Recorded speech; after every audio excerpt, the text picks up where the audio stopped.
Siyabingelela egameni likaJesu Kristu waseNazaretha.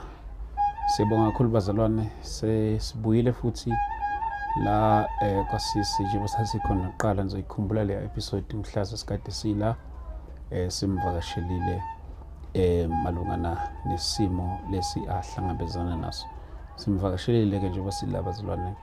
But before we start, can we just pray? Baba egameni likaJesu Kristu waseNazaretha, siyabonga before siqale le ngxoxo. uNkulunkulu, we'd like to acknowledge uNkulunkulu ubukhona bakho ngegama likaJesu Kristu. Without you alukho lingenzeki. uNkulunkulu onamandla ngegama likaJesu Kristu waseNazaretha. Amen. Amen. Yes, sinaye ke bazalwane usisi uthandekile njengoba sila njengoba sayesafika la kuqala la eSoweto. So sike studio sivakashela guest yethu straight la khona. But before that ngicela nje ukumbingelela. Sibingelela mama. Sawubona bhuti, njani? Siyaphila, njani nina? Ngiyaphila nami. Siyabonga kakhulu. Emveni kwengxoxo zethu abantu bayamukela kanjani i-episode yakho? Abaningi bona bayakhomenta, bayangeseka kakhulu. Even though bekhona ke abanye abafew kodwa. Okay. Yebo. Abeka bakhona le ngasekhaya bayabakuthinta. Uye wabakhona indodakazi kadadewethu lo othathe ingane zami. Awubayibonile ingxoxo? Yebo. Okay. Uyibonile ingxoxo yena ele ePE. I think uke PE. Okay. Yebo. Okay. No, siswam sithe asibuye mhlambe sizoqhubezela. Ngiyazi ukuthi kuningi oye wahlangabezana nakho ngalesa sikhathi, asibanga leso sikhathi enough sokuthi sixoxe nje kube kuningi uhlukahlukana. But kulokhu ngiyathanda nje mhlambe ukuthi kuzo lesikhathi esincane sikwazi ukuthi silande mhlambe le kodwa kulokhu sasikuthintile mhlambe noma singasakuthintanga ngoba sasivele sesikhulumile. Sathi masiqeda la ukushutha was-highlightela nezinye izinto ekuthenini ukuthi uwe waba nenye experience la khona kwakuba ukuthi mhlambe what you call ama-satanist bazama ukukurecruiter. Kwenzeka kanjani lokho? Okay bhuti wami, ngiqale ngibingelele emakhaya. Bingelele ababukeli ngelihle igama lomfeli wethu Jesu. Lo phambi kwenu namhlanje uthandekile Simeche. Owakhulela endaweni yaseMount Frere. Emndenini kumama besu4. Yeah. Kubaba bebethi su10 noma bengingabazi bonke. Okay. Yebo. Ngingane ekhulele eindaweni ezahlukahlukene ngoba uma bathi washona ngina 7 years. Then ingane ekhule ihlala la onyakeni owodwa nje bengihlala emizini noba mithathu noma mine nje ngonyaka owodwa ngishintsha nje. Impilo yami nje yayinjalo. Yebo, kwaze kwafinyela lapho ngigana khona ke kwangehluleka ke emshadweni. Ngithe sengiphumile emshadweni njengoba emshadweni ngiphume ngumzalwane ngase ngiyawa. Ekweni kwami ke kula ngangena khona kwi-cult. Ngoba ngangilinyazwe abazalwane esontweni. So ngagcina ngibona ukuthi kusho kuyafana. uNkulunkulu kusho ukuthi ukhonzwa ngendlela ezihlukene. Kusho ukuthi lapha yana mangaba bengakhonanga ukungiphatha kahle, mangiye la bekhona ukungiphatha kahle. So bengibelievele ezintweni eziphathekayo. Bengikhuleka kakhulu, ngikhuleka ezintabeni. Kuye kwathi ngo-2019. Okay. Benginengane encane ngaleso sikhathi. I think it was 2020.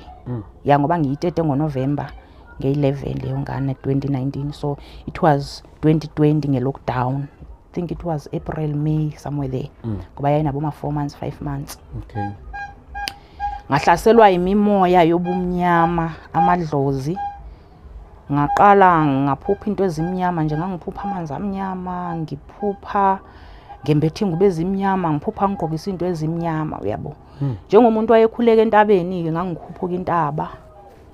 Silasa sihlanganyela khona nabanye abaprofeti babethe mabengilandelela ke besho ukuthi mama yini nomoya ngokho right okulandelayo, kodwa zange bakwazi ukungisiza ngoba lo moya lo wawuyingozi ngendlela eyisimanga, babeubaleka vele abantu. Lo moya loyo kuye kwathi nje izinsukwini zona lezo ngisengiqala ukuphupha lezi zinto ezimnyama, ngase ngizwa izwi likhuluma nami lithi kimi akumelanga ngilale ngedwa ngoba ngangilala nengane yami vele leyo ngaleso sikhathi. Yithi akumelanga ngilale wedwa ngane yami, akumelanga ulale wedwa. Nginga-understand why kungamelanga ngilale ngedwa. Kwaze kwafika lapho sengiqala ukuzwa izinto ezingimemezayo-ke manje emadlebeni. Ngizwa sekunento ezingimemezayo emadlebeni. Maze ngimemeza lezi zinto emadlebeni, angazi ukuthi kwenzakalani emveni kwaloko ngoba ngikhumbula ngibanjwa intombazane sasihlala nayo eflatini because ngangihlala eYuvele. Ngangithatha le ngane le sengiyifaka edustbin kahle kahle. Ngase ngiyifaka edustbin ngiphaphama le ntombazane uyangibamba ukuthi wenzani awubona ukuthi ulahla ingane. Alright. Emveni kwalokho ngalala. Mangilala ngaphaphama ngabo past 1 ebusuku. Mangiphaphama ngiphaphama nginekhanda. Elali ngishaya ngendlela esimanga ukuthi ngangakwazi ukuphakamisa ikhanda empedeni. Kwangiphoqa ukuthi ngilibambe ikhanda ngoba kungathi lihlephuke kane. Kwakumele ngilibambe. Ngazama ukuthi ngihlale but azange ngibe nawo amandla ukuthi ngifinyelele etafeleni ngekha amanzi.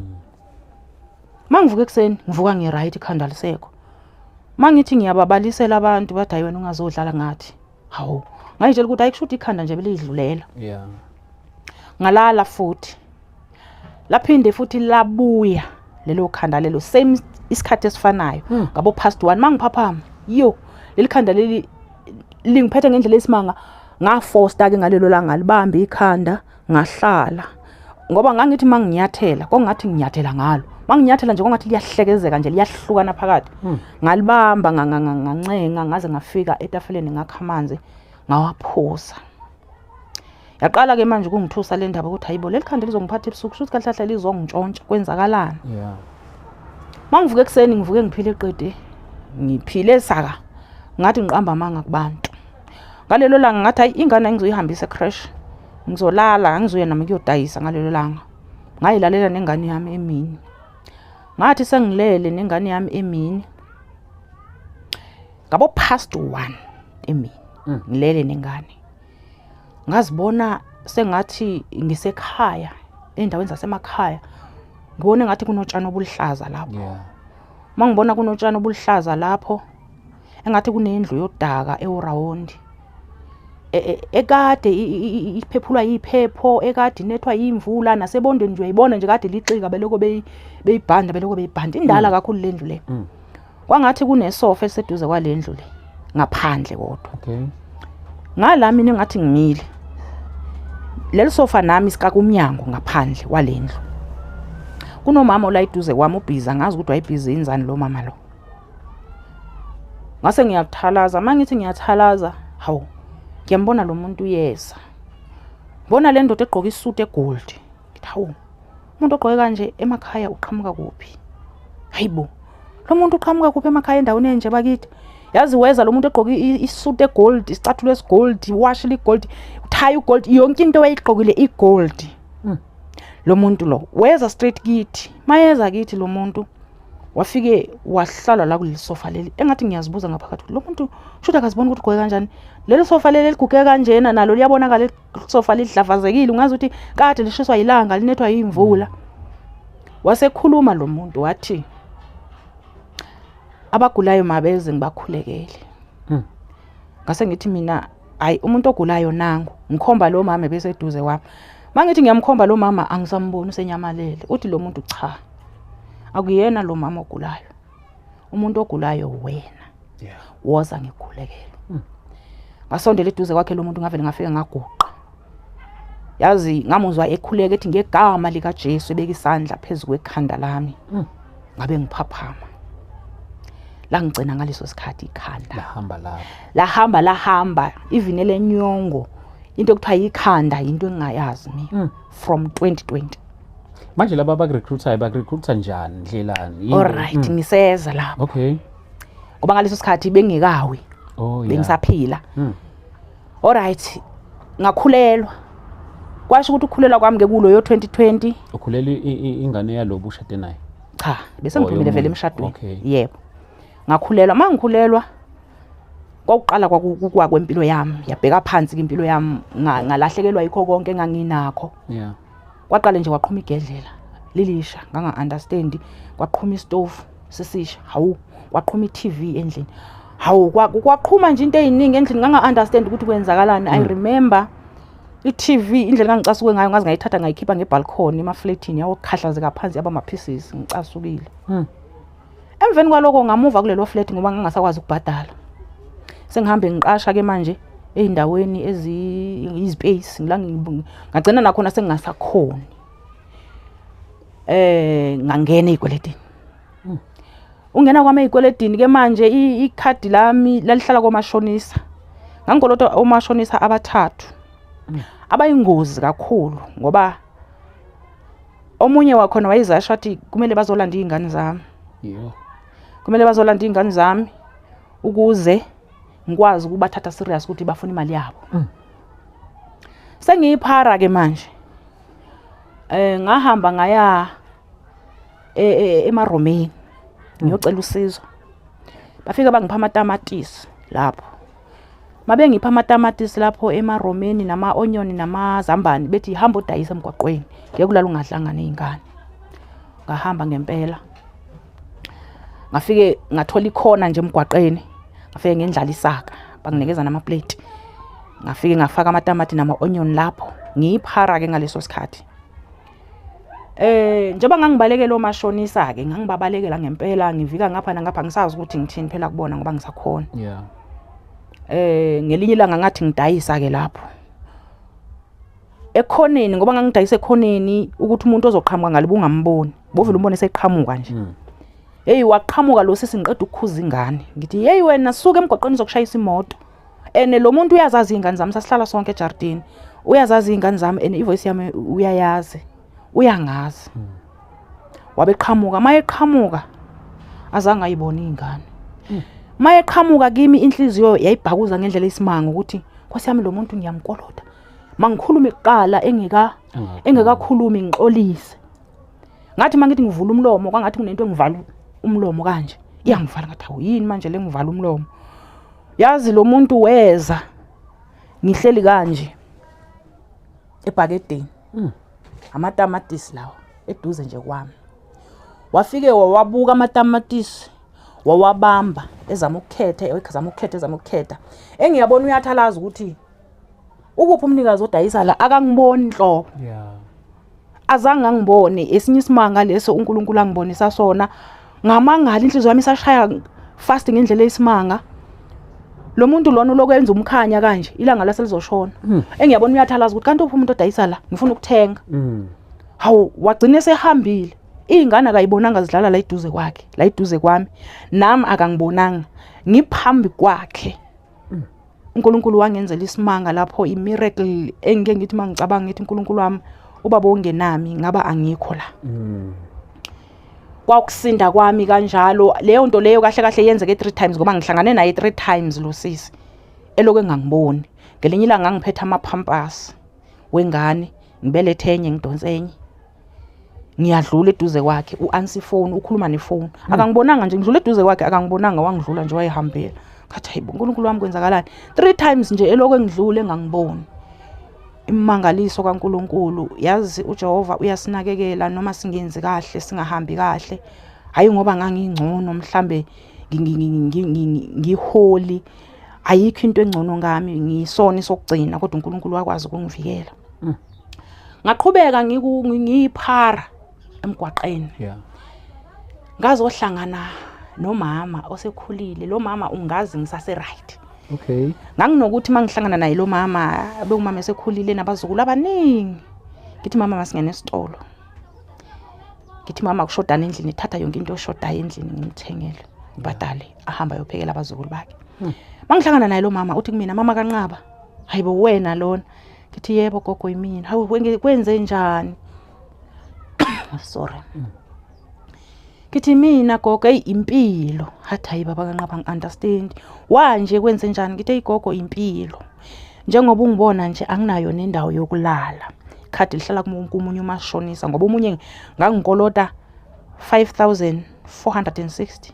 Omunye ngangikolota 3000. Omunye ngangikolota 2000. Emveni kwalokho wathi no ngizokhuluma nama members webandla engikhonza kulo kunendlu lapho abayisebenzisayo ukusiza abantu abaxakekile njengawe uyabo ngizofike ngibabikele udaba lwakho kodwa okwamanje ngicela ukuthi uzofihla ikhanda kumina while ngisakhuluma nabo ngempela lokho kwangithatha ngaya kwakhe bakithi ngahlala 2 weeks kwakhe bayifinalize indaba yami esontweni lakhe then bangithatha ke bangisa lapho kuleyo ndlu endala vele ihlala amaphara indala ngendlela isimangala yandlu ingawa anytime hayi nami ngafike ngabamove abanye abafana kulelo kamera komene ngene kulo babahlanganisa ngale ngoba mina bengineyingane ngangena lapho ngineyingane isimanga ke kule ndawo kuleli sonto leli abazalwane bakhona bakhonza every day 7 days a week every day intambama ngiyaqokotela gogo siyesontweni sikhonza 1 hour ngiyaxolisa abazalwane ngine flow no problem every day bangokotela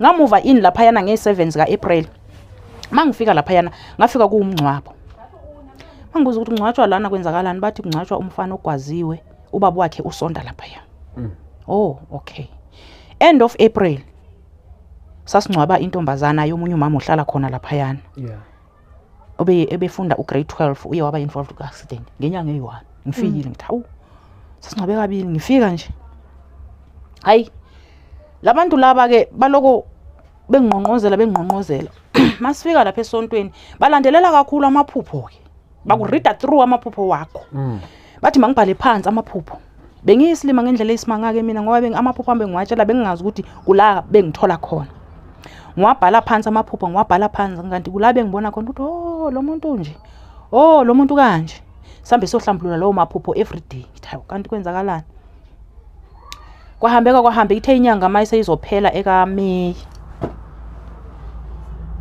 bengisengasawakhipha amaphupho ngoba nje babengikhuleka entabeni sometimes ngihamba phakathi nevini ngiyokhuleka entabeni bangitshela aba prophet ngathi ukuthi yazi sikubona ujoyina wena ngibona ngijoyina ini yazi bathi sibona isonto man sibona isonto ngathi uzojoyiniswa lapha ngazi kwenzakalani ukuthi isonto likwenzakalani ngalelo sonto sazi uyabo bese nginayo leyanto ukuthi ngathi khona into engekho right la ngaqala ngangasabatsheli manje amaphupho mangingasabatshela amaphupho ngithi ayingikhohliwe I remember ngelinye ilanga ubaba wakhona waze waphahlo wathi kumina ufuna ukuthi nje awubonanga lutho awubonanga nje even indoda egqoka into ezimnyama ephethe umkhonto lapha esontweni ngathi cha baba ngiyibonanga ngamangala ukuthi mayithi bengimele ngibone indoda egqoka ezimnyama ephethe umkhonto uchaza ukuthini lo baba ingilosi yabandla ngaqoka into ezimnyama iphathe umkhonto esontweni uNkulunkulu kushuthi wayemambula mina ngoba manje angisabaniki lento abayifunayo amaphupho kwahambeka yaqala manje yashintsha indlela esekwenziwa ngayo esontweni sekukhuleka yabona ama newcomer sesibekwa ngaphambili thina sibaningi everyday kushunyayezwa thina nangendlela abashumayela ngayo nje ngiba understand mina labantu nangendlela abashumayela ngayo ngiba understand labantu alright bashumayeza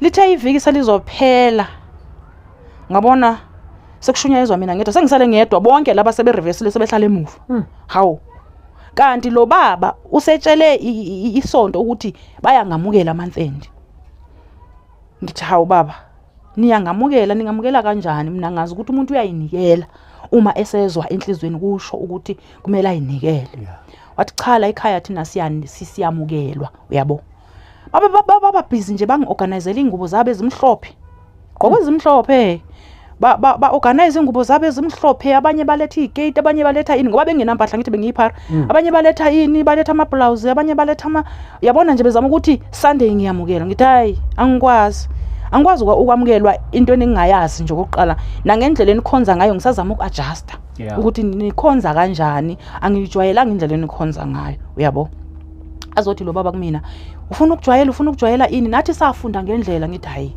baba mina ngaze ngizwe lento le baqhubeka nayo le nama arrangements ngaphandle kwemvume yakhe yes kuthema kuyi Friday lo baba lo engihlezi kwakhe wayengekho esontweni ngalelo langa iziphathi lezi ezinye maze ngishumayeza lapha manje sibuza ukuthi uyavuma ngithi hayi angivumi uyavuma ngithi cha hayi angivumi angikabikho ready but okay hayi ngoba ubaba lo hlala kwakhe ebethe wena so ready so mawuso uthi manje wena ukho ready ngapha silindele ukuthi siyakwamukela Sunday hayi as understand but ngoba akekho sizomtshela alright laphuma isonto Friday ekseni Saturday ngabona ngaye ekseni ngikokotela ngisalele eminyango mangithi ingane sithi ingane uyabizwa ubaba ngaphandle baba umzolo phandle hawo ngempela ngaphuma mangiphuma phandle ngiyamthola umuntu uyabila umsindo uphume ngaphandle emotweni uphethe amaplastic ngoba ngangena kudla ngithi ngangiyipharavele ube ngirosalela uye eShoprite kuqala wathenga ukudla wathenga amaplastic yonke into engiyishoda yezingane usewakhiphile wabeke ngaphandle kwebhodi but uthukuthele yazi uyishaya ikhanda lo muntu uthi kumina ngizwa kuthiwa wena uthe ngeke wamukelwe ngesonto kungani ngithi cha baba ngithe akukafiki mina ngazi ukuthi umuntu uyayinikela mase kufikile so angabikho ready wathi awukabi ready ini nathi safunda ngendlela yini lo ufuna ukuyifunda ngithi baba indlela enikhonza ngayo angiunderstand nangendlela nje enenza ngayo so ngisazama ukufunda mina wathukuthela lo baba wayishaya isicabha semoto wahamba Sunday sisesontweni Okay. njengoba sisesontweni ngiyazizwa ukuthi ngidize la isontweni nje kuyamiwa ke lapha kumiwa isikhathi eside ngidize ngibelethe ingane ngalana ngidize ngitshela usisi oseduze kwami ngithi sisi angizizwa kahle ngicela ukuhlala phansi ngizowana ingane athi hlala phansi hayi ngihlale phansi hayi iservice iqhubeke iservice iphele liphuma isonto nyani ebusuku nyani ke ngilale ngaphaphama ngo3 mangiphaphama ngo3 ingane le beyino 3 years ngaloso sikhathi iyakhala ingane imi ngeenyawo le encane lele ngithi awukwenze njani Sandisa ukhalelana ubhizi yakhala ingane ngiyabona ukuthi babezama ukuyifithezela ukhakhaya Okay. iyakhala ingane iyagxuma ngizama ukuyibamba ingane mangithi ngiyavuka ngikhona ukuphakama embedeni hayibo angikwazi ukuphakama embedeni ngizama ukubamba ingane angikhoni ngoba kwakulolu hlangothi lolu nje lonke hayibo angisakwazi kuvuka embedeni kwenzakalani hayibo angi-understand ngiyaxolisa bazalwane hawu emveni kwalokho ngazama ngeforced ngazama ukuthi ngihlale kodwa ngiyeza ukuthi inhlungu manje ngiyazizwa ziyaqala ke manje njengoba ngiforced nje ziyaqala inhlungu hawu kwenzakalani yagcina ke ingane iyehlile yahlala ngihleli ke la endlini ngilonke nethemba ngicabanga ingane zami ukuthi hayibo mangiye esibhedlela ingane zami zizosala nobani kuzowenzakalani ngengane azange ngiye esibhedlela same time ngahlala endlini ngilonke nethemba lokuthi ngizoba right ngafonela labe ngikhuleka nabo entabeni Okay.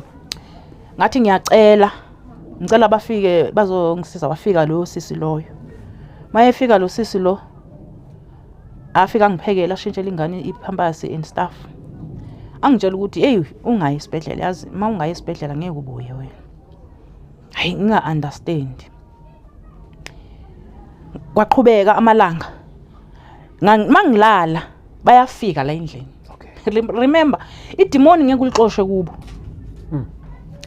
bayafika la endlini ngiyazibona izithunzi zabo ukuthi unkosikazi wakhe la bafike bami ekhanda lami lombhede bayayenza lento abayenzayo cause lolu hlangothi lolu olwalufile kongathi babengidonsa imithambo le babeyidonsa ngoba ubuhlungu engangibuzwa babudonsa enhlizweni kongathi badonsa izintambo zikagesi nginga-understand kwenzakalani bayakhuluma labantu laba njengoba bengidonsa nje bayakhuluma ngangikhala ngendlela esimanga ngangikhahlela ibonda ngo left side because u right side uyonga isebenzi ngikhahlela ibonda ngivuse wonke umuntu ngikhahlela ibonda ngivuse ngiyacela niyongifunela amaphilisi ngiyacela niyongifunela amaphilisi ngiyacela niyongifunela amaphilisi hawu kwasho ukuthi abantu sebeyakhathala phela manje lo muntu everyday emini uyayithula ka eclinic kodwa ebusuku uzoma ngeenyawo esimemeza ukuthi thina singalali bafike futhi nangesuku olilandelayo bona lapha abanikazi bomuzi bafika la phezulu kwekhanda lami I remember mabefika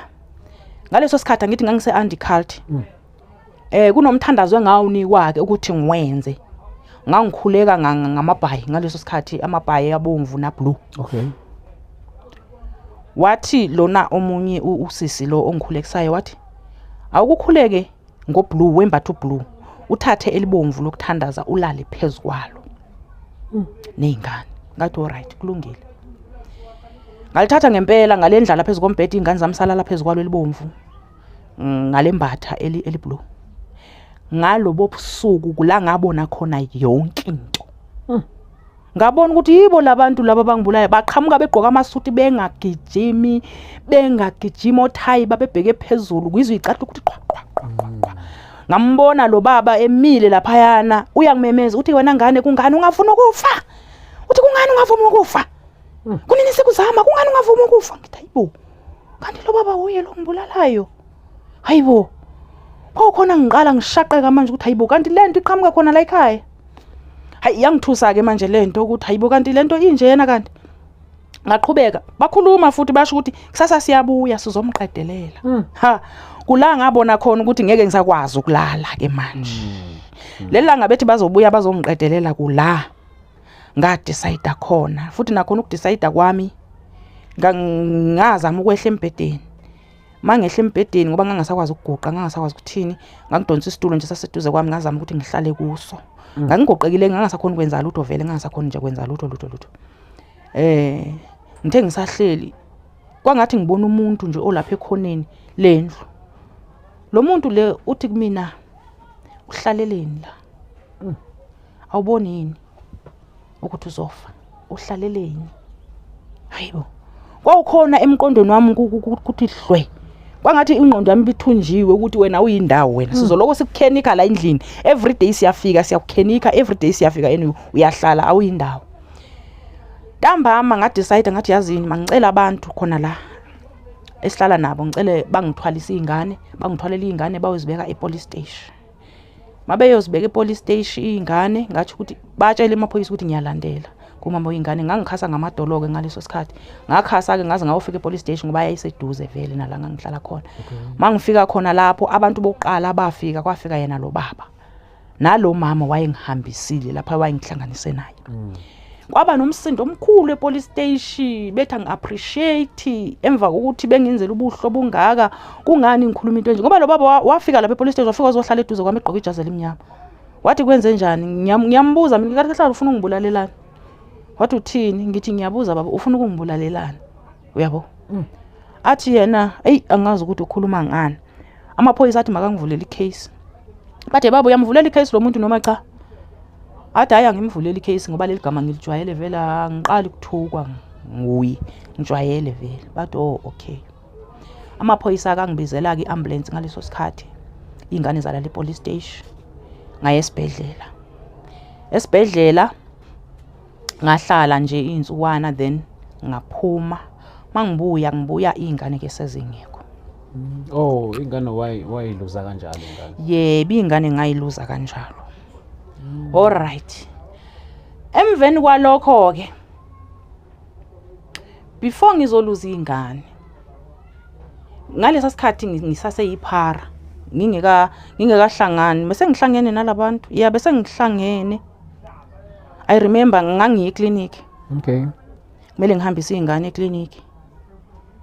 Mangifika eclinic ngiyabachazela isimo sami ukuthi kumele ngiphuthume esontweni ngiyophakisa isuphu for izingane ngoba anginakudla endlini. Ngicela bangijovele izingane ngihambe. Benqaba bangangi-understand bathi mama uzolunikezwa i-special treatment la. Fola njengabanye abantu. Ngithi ani understand izingane zami mazingayitholanga leya soup which means ngeke zidle the whole day. Ngiyacela ningisize. Kwasho ukuthi vele abanandaba nami. Yazi umuntu oyiphara kunento engiyifundile. Yazi kunezinye izimo uNkulunkulu avumayo ukuthi ungene kuzo ngoba efuna ukukufundisa something. Into engiyifundile kujeni yokuphara ukuthi kukhona abantu lapha yana abaningi abanye abaphuzi bonke ababhemi bonke labantu abangamaphara lapha yana. And njengoba nami vele ngangaphuzi ngingabhemi labantu indlela abafunde ngayo uzibuza ukuthi kwenzakalani emindenini yabo. Imindeni yabo iphila kahle kodwa bona bafuna ukuhlala ekhaya abafuna ukuhlala emgaqweni ngoba kwenze njani.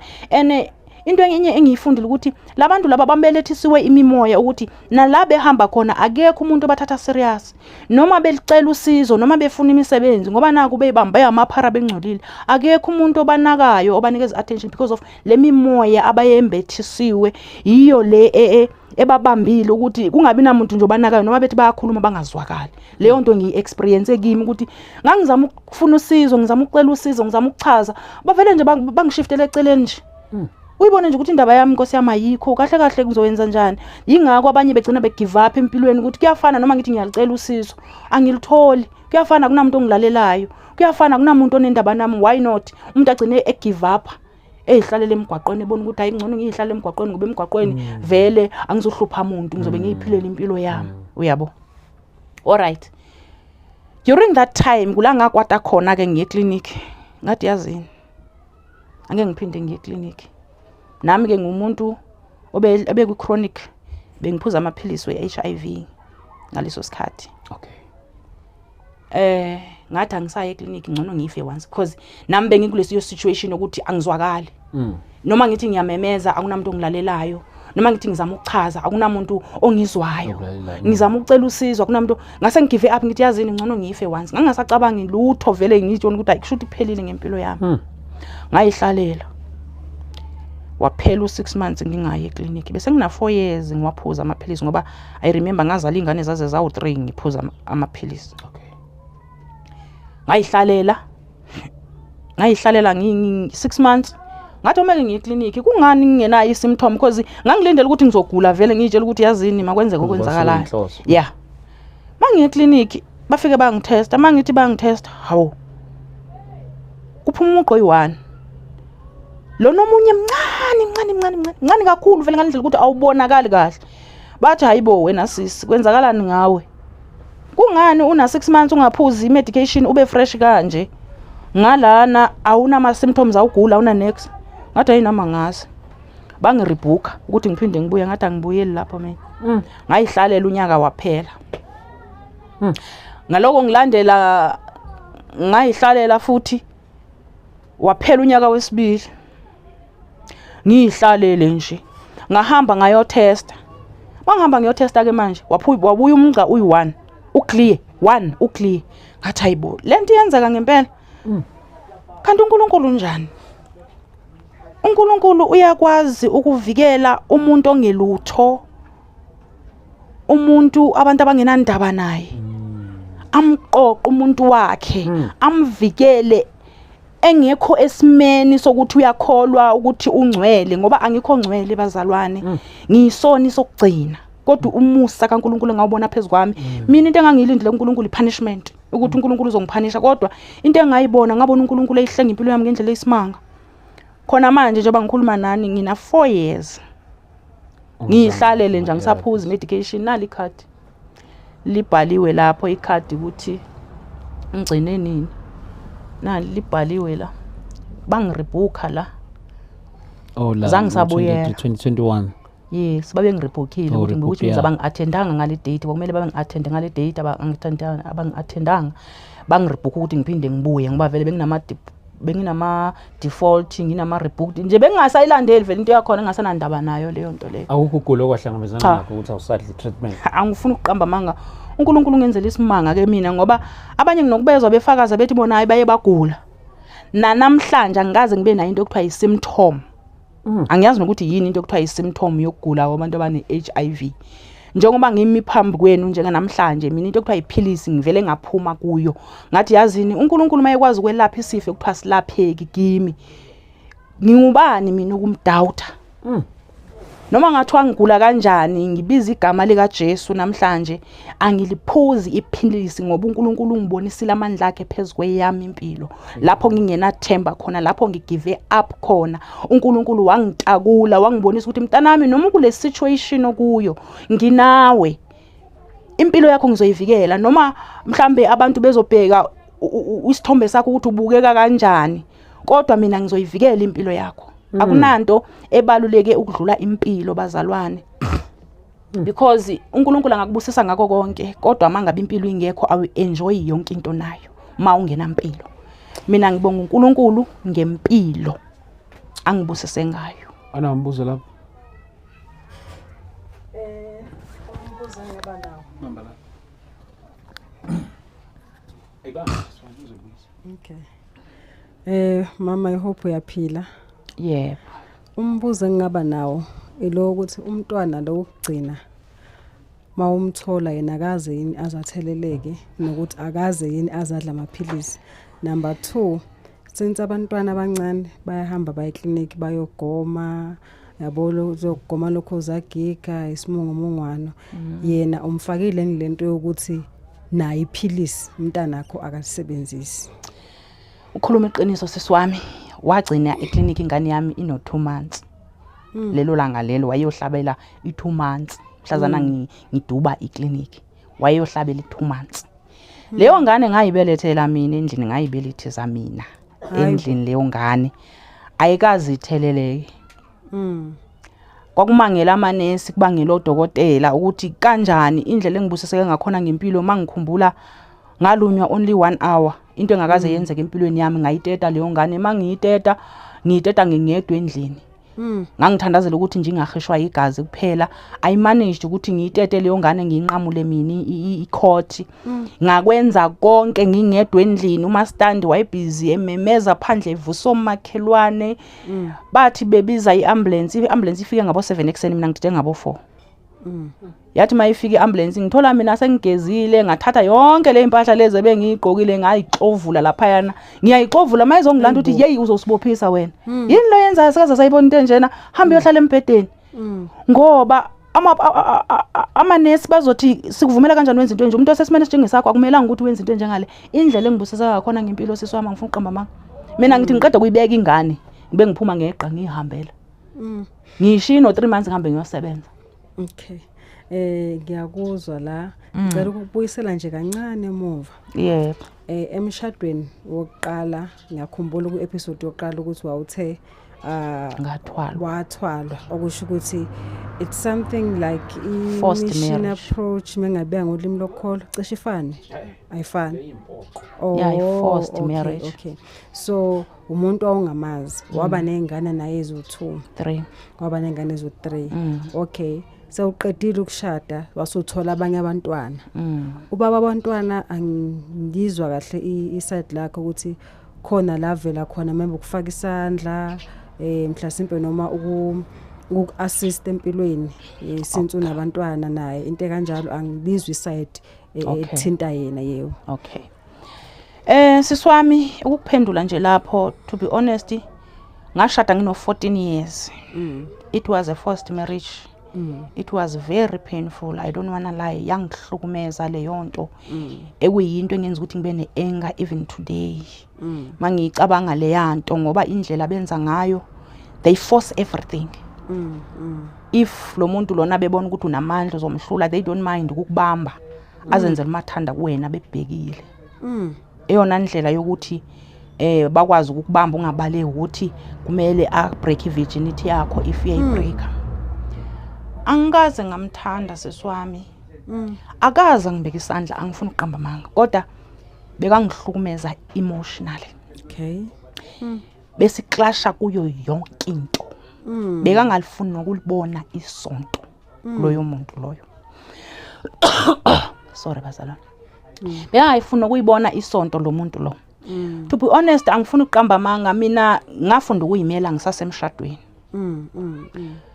Ngoba ube umuntu benganginakekeli ebehluleka even ukungipha 10 rand ngithi mangixoxa njengamanje ngithi yazi angazi no 10 rand womyeni wami emshadweni wami bengithi mangicela u2 rand angibuza ukuthi uzowenzani mangingamtshela ukuthi ngizowenzani bekanganginikezi lo 2 rand ngaleso sikhathi ngineyingane ezizothi mazibona abanye bephethe ubanana zibona ama ice cream ziphethe bayakhala mangicela imali yesinkwa kwathi uzopheka ukudla endlini ebengazange ngishaye angifuna uqamba manga ukudla bekakuthenga kodwa ebengangeseki financially ubengangeseki ngokuthi ngagcina ngikhuluma nabazali bakhe ukuthi abantu abadala ngobani yasibona isimo umntwana wenu uyehluleka uthi mina njengoba ngikubo ngibambela isitsha sakhe umuntu ozalwe emndenini obo right ubaba wakhe wayesebenzile kwakuumuzi onesitolo unamavena ayi2 kwakulinywa kwakuumuzi omkhulu nje odumile endaweni so yena bekathi mina ngibambela isitsha sakhe ekhaya njengoba ngikekhaya nje ngidla isitsha sakhe into okuthiwa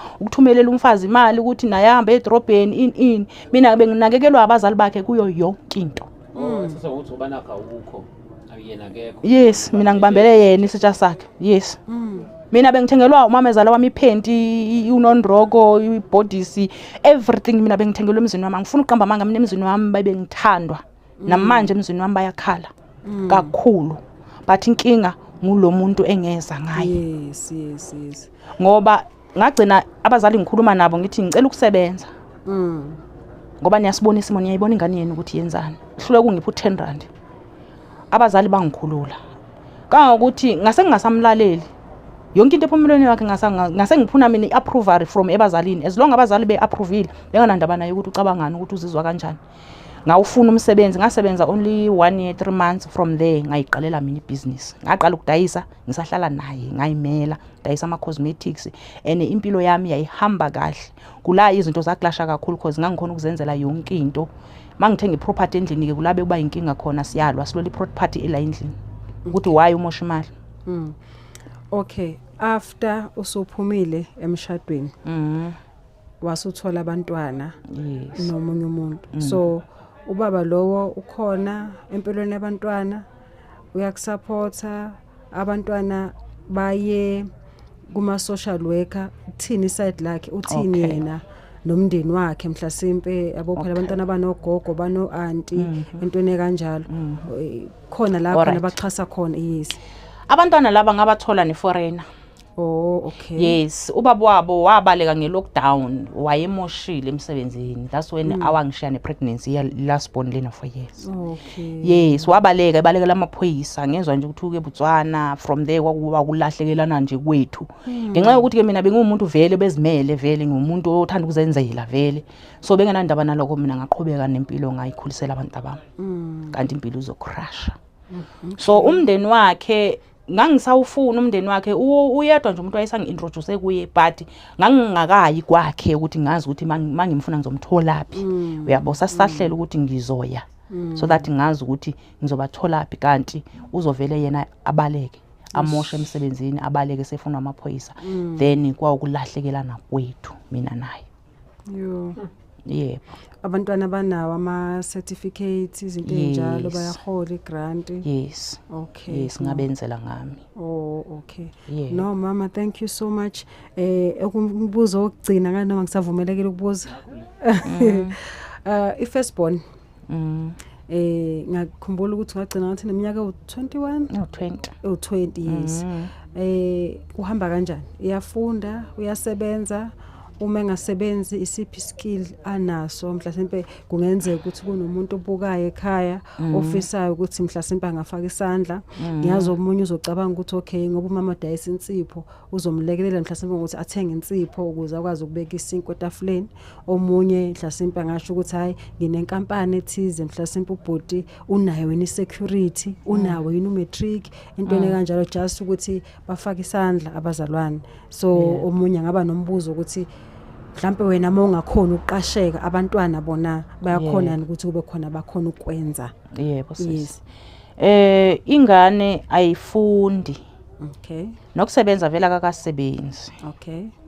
To be honest, ama skills akenawo, uno matric. Okay. Yes, ngoba ebe umuntu ebesafuna isikolo, but ngenxa ukuthi unyaka sokuwesithathu lokho efuna izikolo bengarespondi ngenxa yeinkinga thizeni naye abhekene nazo, ugcine se give up. Wagcina sethi usefuna umsebenzi ngoba uyayibona indaba yesikolo ukuthi ayipass. Okay. Yebo. Oh no. Lokho ke ngikwenzela umlalelo sekhaya ongaba nokufisa ukufaka isandla ukuthi ikuphi la khona angasiza khona. Ngicabanga isikhathi sami sesiphelile, ngiyabonga kakhulu. Yebo, ngiyabonga sisi. No mama, siyabonga kakhulu. Ngicabanga ukuthi okuningi nokuningi sekukhavekile. Nazi ngenxa yesikhathi sethu esi-limited sazobuyela nasemuva. Mhlambe nabakwaziyo ukuthi baxhumane nawe, mhlambe ungasiqalushela nje amazwi akho okugcina. Ebese kuba vele izinto oyidayisa uthe insipho ngithi. Yebo, ngidayisa insipho for now. Kodwa izinto nje ehlukahlukene yakwazi ukudayisa izinto nje. Yebo, nginesifiso vele sokul-extend ibusiness lami, ngomuntu ofisa ukuvula ikhishi. Njengoba ngilindele ingane, yes, ukuthi ngivule ikhishi ngidayisa ukudla khona lana ngoba ngilindele ingane ukuthi zibuye ukuze ngingabi ukuthi ngoba lensipho iyangihambisa kakhulu. Yebo. Amazwi nje okugcina ebengingathanda ukwadlulisa eSouth Africa. My heart bleeds mangibona abantu abasanganelwa ingqondo emgwaqeni. inhliziyo yami babhlungu kakhulu. Ngizocela umphakathi waseMzansi ukuthi ungagive up ngalabantu abasemigwaqeni. Ngicela nibakhulekise, sibakhulekiseni sisonke bazalwane. Abanye basemigwaqeni nje Nkosi yami imindeni yazi imfihlo. Abanye basemigwaqeni mhlambe bajezela izono zabo, kodwa ngiba nale yanhliziyo ukuthi uNkulunkulu wami ngiyabacelela ukuthi ubakhulule emandleni obumnyama, ngoba uNkulunkulu ngambulela ukuthi labantu laba baboshiwe emandleni obumnyama. Nginesifiso ukuthi uNkulunkulu ngathi ngabakhulula before ebuya ezolanda ibandla lakhe, nabo bamazi uJesu njengomfeli nomsindisi ezimpilweni zabo. Namaphara nawo ngiyazi ukuthi amaphara ayahlupha kakhulu, ayahlupha kakhulu imindeni. Ngiyacela nabo futhi singagive up ngabo labantu laba abazenzi. Ngidiscover okuningi ngabo njoba bengishilo ukuthi ezinye izimo uNkulunkulu uyavuma ungene kuzo ngoba efuna ukufundisa something. Ngidiscover ukuthi kunabantu lapha yana abafundile ngendlela esimanga, indlela abafunde ngayo labantu. Indlela abagifted ngayo ene bagifted all of them labantu labayana baphethe imfihlakalo kaNkulunkulu. Usathana wenza show ukuthi uyababamba emandleni obumnyama ukuthi icebo likaNkulunkulu lingafezeki. Ngicela sibakhulekiseni Mzansi. uNkulunkulu I believe ukuthi bakhona azobahlenga. I know ukuthi mhlambe ngeke abahlenge bonke, kodwa I believe ukuthi uNkulunkulu bakhona azobahlenga ngelinye ilanga. Ngiyabonga kakhulu. Sibonga kakhulu. Jesu Kristu inamba yakho 063 inamba yami 753 0117 063 753 0117. Ngiyabonga kakhulu bazalwane. Sibonga kakhulu mama. Sophinde sikuvakashele futhi Nkosi mayisiphe elinye ithuba mama. Sambonga kakhulu uNkulunkulu nangempilo yakho. So engathi nje ngalokhu qhubeka njalo. Nkosi siyayikholwa ukuthi izowenza umusa. Amen. Izinto zizobuyela sibe ngalolu hlobo lo wena ozifisa ngayo.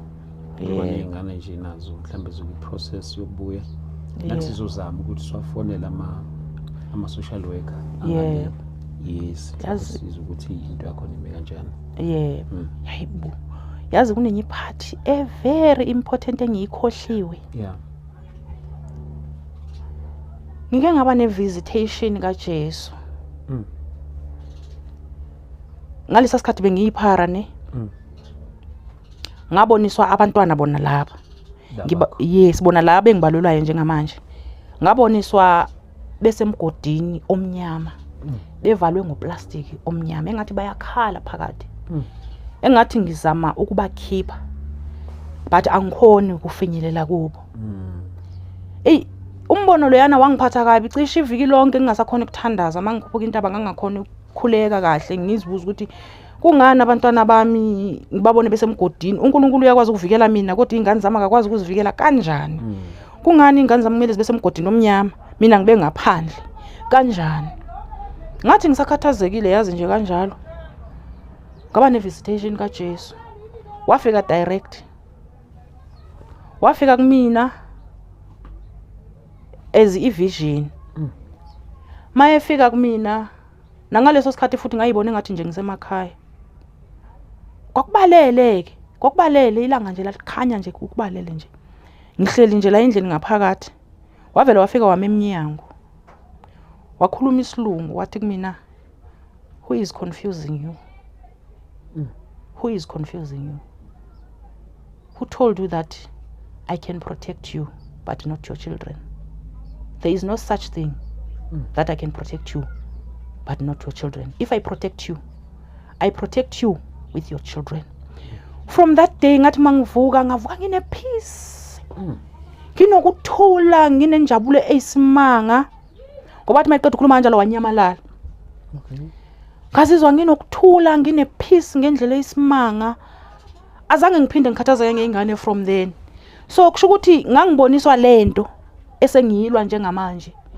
Noma ngangiyiboniswa ingekenzeki ngangekho aware ukuthi kwenzakalani, but ngangibonisa ukuthi kuzofika isikhathi lapho izingane zami zizoba semgodini omnyama but uNkulunkulu uzoyivikela lapho zizobe zikhona. Ngiyabonga kakhulu bazalwane. Wow. Jesu Kristu inkosi. Wow. Sibonga kakhulu mama. Amen. uNkulunkulu agcine nje akubusise bazona bami lapha emakhaya siyabonga kakhulu ngiyacela ukuthi simsupport umama uyishile number yakhe mhlawumbe ungaba nomsebenzi mhlawumbe ungaba nomnikelo othile ekuthenini ukuthi akwazi ukuthenga istock sakhe impilo ikwazi ukuthi iqhubeke mhlambe futhi ungaba nebusiness elithile mhlambe lingakhona ukuthi lisebenze nelakhe izinto ezikanjalo nje ikwazi ukuthi impilo iqhubeke ezine process yendaba yengane ukuthi ibuye so siyabonga kakhulu uNkulunkulu bazalwane sibonane kwi episode elandelayo god bless you yabonga